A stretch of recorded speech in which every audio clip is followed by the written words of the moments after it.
Era para ser uma viagem rápida, só 3 horas na estrada. Eu ia comprar uma moto, e para isso, levava uma carretinha engatada atrás do carro. Nada fora do comum, só um negócio simples. Mas o destino tinha outros planos. Eu nunca pensei que uma simples viagem de carro pudesse virar um pesadelo. O motor engasgou, tossiu e morreu bem no meio de uma estrada deserta. O sol já se escondia atrás das árvores retorcidas, e tudo ao redor parecia silencioso demais. A bateria do celular, morta. A única opção era esperar. Depois de horas de nada, avistei faróis cortando a escuridão. Levantei o braço e acenei com força, desesperado por ajuda. O carro passou direto, nem reduziu. Meu estômago embrulhou. Quem ignoraria alguém sozinho na estrada àquela hora? O medo começou a se arrastar pelos meus pensamentos. A noite caiu como um cobertor pesado, e enfim, outro veículo apareceu. O caminhão parou rangendo. O motorista saiu devagar, observando tudo antes de falar. Quebrou, hein? Ele não perguntou sobre o motor. Quis saber quem eu era, para onde eu ia, quem sabia que eu estava ali. Meu instinto gritou que algo estava errado. Ele olhou meu carro e balançou a cabeça. Não tem jeito. Ofereceu uma carona. Hesitei, mas a alternativa era passar a noite na estrada escura. Subi no caminhão, tentando controlar o frio que subia pela minha espinha. O homem seguia com as perguntas. Onde eu morava, se alguém me esperava, se alguém sabia que eu estava com ele. O caminhão tossiu, o motor falhou. Ele xingou e disse que precisava parar. O lugar era pior do que a estrada, cercado por mata e canavial denso. Meu coração acelerou. Algo não fazia sentido. Não esperei para descobrir. Pulei e corri sem pensar, entrando no mato, rasgando a pele nos galhos. Foi quando ouvi os tiros. 1, 2, depois outro. O som me atravessou como uma lâmina gelada. Me joguei no chão, respirando em silêncio, ouvindo os passos pesados esmagando as folhas secas. O tempo se arrastou. Tudo parou. Então, o som do motor voltou. Ele foi embora. Esperei. Quando o silêncio se tornou insuportável, arrisquei me levantar. Cada passo doía. A estrada nunca pareceu tão distante. Surgiram faróis. Meu coração parou por um segundo. E se fosse ele de novo? Mas desta vez, era um casal. Me olharam com estranheza. Perguntaram se eu precisava de ajuda. Eu apenas assenti, sem conseguir dizer uma palavra.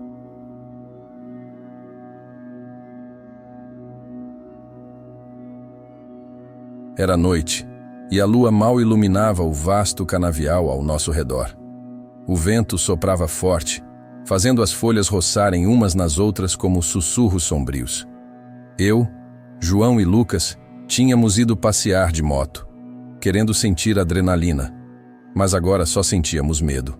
As motos roncavam baixinho enquanto tentávamos encontrar o caminho de volta.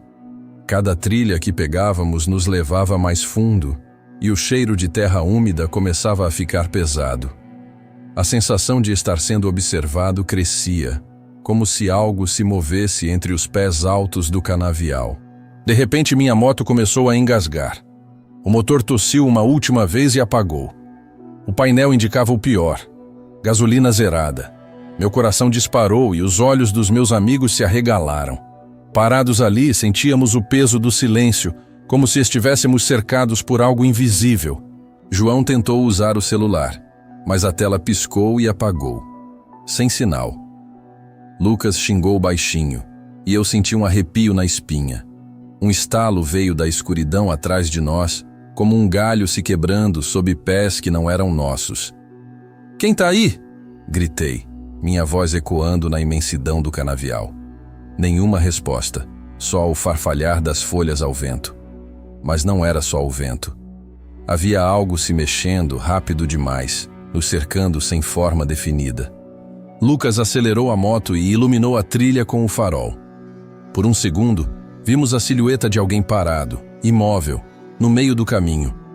Alto, magro, com a cabeça levemente inclinada para o lado. Quando piscamos, já não estava lá. "Vamos sair daqui, agora!" João gritou, tentando ignorar o fato de que só restavam 2 motos funcionando. Eu subi na garupa dele, minhas mãos tremendo ao agarrar sua cintura, e Lucas disparou à frente. Aceleramos sem olhar para os lados, desviando dos galhos secos que pareciam mãos tentando nos agarrar. O medo pulsava mais forte que o motor. Atrás de nós, ouvimos um som de risadas baixas, distorcidas, como se algo estivesse se divertindo com o nosso desespero. A saída finalmente apareceu como um túnel de luz no meio da escuridão. Quando passamos por ela, o som desapareceu.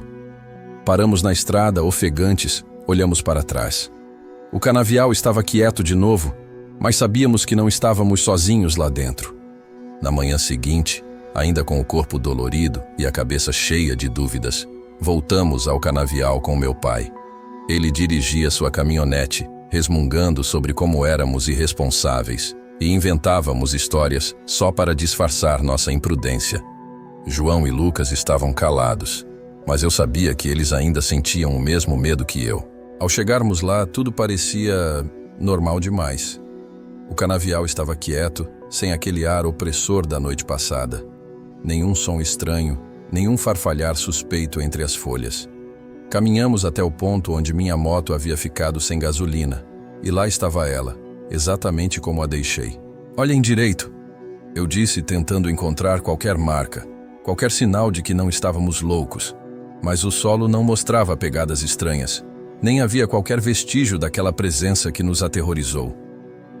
"Vocês veem?", meu pai disse, cruzando os braços. "Nada demais. Vocês se perderam, ficaram assustados, fim de história." Eu quis protestar, mas Lucas me lançou um olhar de aviso. Ele não queria mais mexer com aquilo. E talvez ele estivesse certo. À luz do dia, o medo parecia menos real, mas uma parte de mim sabia que o que aconteceu não foi imaginação. Pegamos minha moto e fomos embora, meu pai resmungando sobre como precisávamos parar de assistir filmes de terror. Só que enquanto ele dirigia, olhei pelo retrovisor. No meio do canavial, por um breve segundo, vi aquela silhueta imóvel novamente. E quando pisquei, já não estava lá.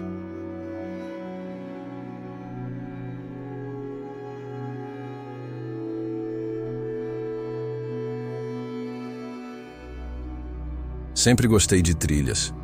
A sensação de estar cercado pela natureza, longe do barulho da cidade, era quase terapêutica. Ou pelo menos deveria ser.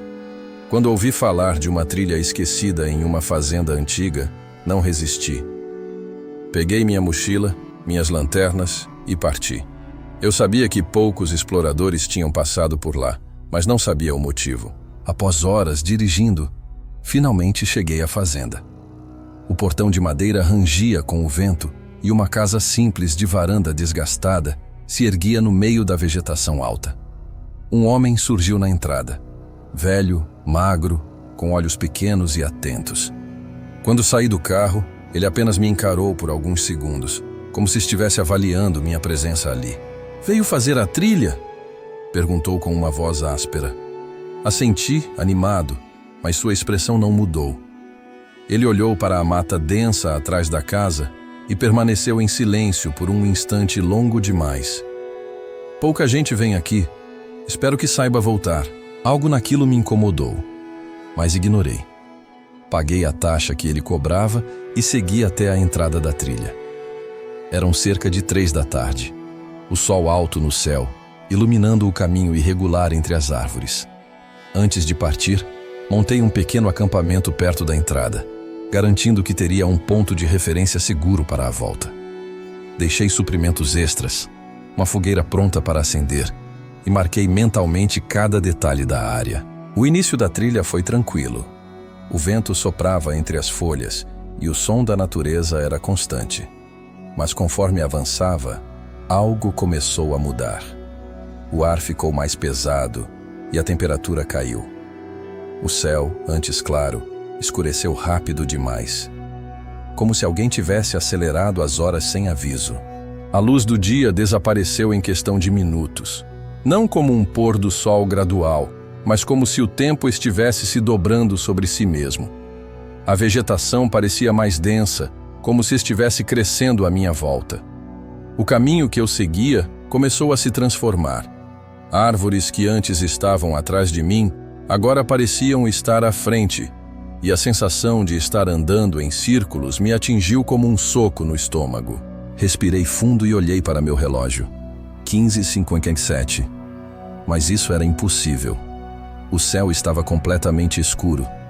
Meus pés aceleraram, tentando refazer o caminho para o acampamento, mas algo estava errado.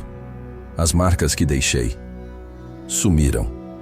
Meu instinto dizia que a trilha era simples, mas cada passo me levava mais para dentro de algo que não deveria estar ali. Foi aí que percebi. Eu não estava voltando. Eu estava sendo levado para frente, cada curva me distanciando mais do que deveria. A floresta ao redor já não parecia a mesma. O silêncio tomou conta. Nenhum som de pássaros, nenhum ruído de insetos. Era como se o próprio ambiente estivesse esperando, observando. Minha lanterna piscou. O brilho fraco revelou sombras que se moviam de maneira errática. Respirei fundo, tentando manter a calma, mas algo dentro de mim gritava que eu não estava só. O vazio do lugar parecia observar, esperando. O primeiro som veio como um sussurro, baixo, arranhando minha audição como unhas contra madeira podre. Olhei ao redor, mas tudo parecia imóvel. Meu coração acelerou. A respiração ficou curta. O medo começou a se espalhar pelo meu peito como um veneno. De repente, um estalo seco. Algo correu entre as árvores, rápido demais para ser um animal comum. Meu corpo congelou, mas minha mente gritava para fugir. Dei um passo para trás e senti o chão ceder um pouco sob meus pés, como se estivesse pisando em algo que não deveria estar ali. O cheiro de terra úmida e carne apodrecida invadiu minhas narinas. Quis vomitar, mas engoli a ânsia. O ar ao meu redor se tornou pesado, como se uma presença invisível estivesse respirando comigo, acompanhando cada movimento que eu fazia. Um riso baixo e distorcido rasgou o silêncio. Não vinha de um único ponto. Parecia se espalhar pelo ar, se multiplicando ao meu redor. Meus olhos se encheram de lágrimas involuntárias. Queria correr, queria gritar, mas minha voz não saía.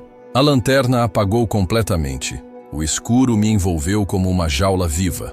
O som de passos ecoava por todos os lados, rápidos, irregulares, impossíveis de rastrear. Eu sabia que algo estava se aproximando, algo que nunca deveria ser visto. Minha pele arrepiou quando senti uma mão gélida roçar minha nuca. O toque foi leve, mas suficiente para me fazer despencar no chão em puro terror.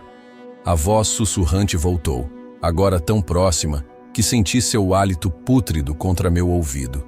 O último som que ouvi foi o arrastar de algo pesado no chão, seguido por um baque seco. Depois, o silêncio absoluto tomou conta novamente. Eu deveria estar sozinho, mas eu nunca estive, e agora, nunca mais estaria.